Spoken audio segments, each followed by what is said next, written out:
Só quem tem bruxismo sabe o quanto isso atrapalha a nossa qualidade de vida. Antes do programa da doutora Roberta, eu não conseguia dormir direito, porque eu acordava pressionando os dentes e fazia até barulho, acordava com muitas dores de cabeça, atrapalhava todo o meu desempenho no trabalho, então era bem complicado, porque a qualidade do sono está diretamente ligado à nossa produção durante o dia, né? E, além disso, minhas obturações rachavam, caíam, tinha que sair correndo para recuperar em algum dentista, e aí era assim que seguia a minha vida antes de conhecer a doutora Roberta.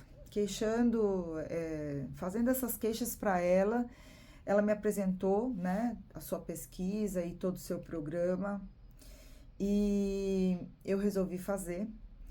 Os exercícios são muito fáceis, a gente faz em qualquer lugar. Eu não tenho tempo, sou empreendedora, então para mim foi ótimo, porque em qualquer lugar você consegue fazer os exercícios, um pouquinho antes de dormir.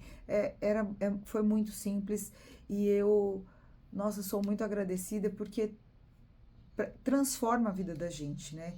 O bruxismo atrapalha demais, só quem tem bruxismo mesmo sabe muito bem do que eu tô falando. Então, muito obrigada, doutora Roberta.